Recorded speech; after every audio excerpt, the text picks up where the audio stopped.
Okay, so nakaabot namin. Naamong kuan. Jollibee! Tarawan mo bang? Char. Hindi, ikaw na. High touch. High touch. Open it.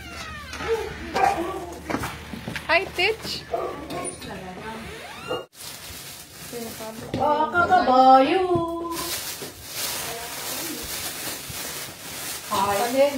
High touch na chicken joy. And then na siya kuan. Mango. Peach mango. Oh. Alay, dapat ko. Gravy. And then, only crave spaghetti.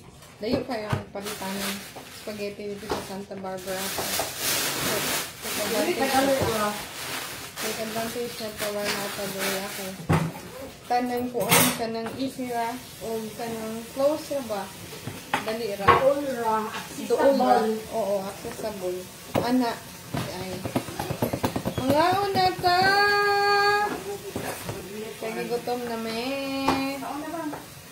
Ako sa nibot lang akong kuan dito sa ubos. Nami Jollibee Dory. Oh, kanang 3 peach mango. And then 10 pieces na bucket Jollibee. Kaya di gutom ko. Pag mag-crave po ko ano.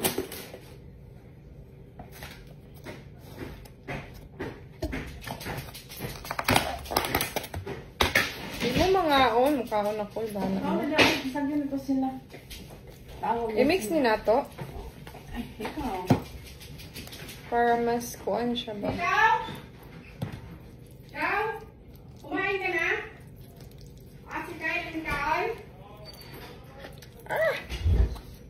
Wala tayong hit-hit na kasi wala naman ng Ulo ko lami. Shake. Yum!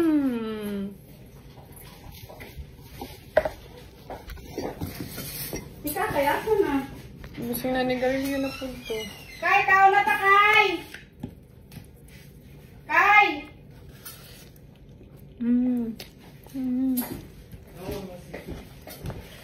Bahala sila. Kumain ka na siya, oh. Wow, grabe mo ba, oh. Kain ka na, be, oh.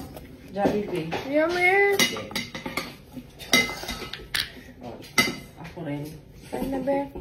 O ka na. Ano gusto niyo? May trabaho ka ba? No? Ano na ka? Bihis man ka? Alis ka? No, it's my sleep. Ayun na. Tawagas si Tita Kax dyan.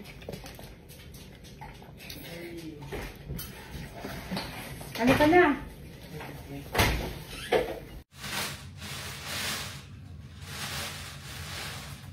Wala pa sila. Busy pa sila. Ito akong tawag.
Ingon siya kaon na daw siya.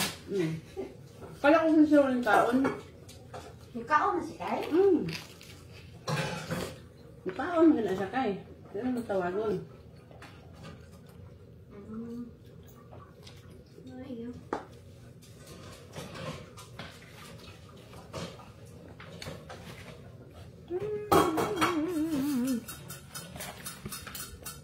Kaya anong gusto mo, Beth? Yun din? Why? Favorite niya to. I eat Jollibee every week. Have it every week. This is my first time after Kasi sa kumuha ka. after It's a 3 spicy one. years. 3 years? Yeah, there's spicy underneath. Kuha ka ng spicy dyan, meron. It's long drive in Santa Barbara. 2 hours away. Yeah. 4 now, dude. Here, it's only like 10 minutes drive. Yeah, there's 4 locations now. awesome. Ano kay? But you can't have this one every single day. You're gonna be like, boom! Yeah. For some people. Yeah. Salamat bang? Yep. Ito yung sabaw kami. It's a fork. Yung libre ka ito. Asan mo si Iko? Makain na lang sila ito? Yeah. Makain na lang sila ito. Asan si Iko, te? Ekong! Ang hirap tawagin. Ikaw na, te. Yeah, di bitaw na po dagan. Sabi sa akin ng aking tatay, tandaan mo, kapit-bahay natin yan. Kahit hindi mo siya kilala, walang tao na hindi masirama yun. Pagdamay sa oras na sila yung naglalamahan. Kaya kahit hindi ka makilala, kapag dumamay ka, hindi ka na Kakaan mo sila ka nito? Kaul niya lang pati to.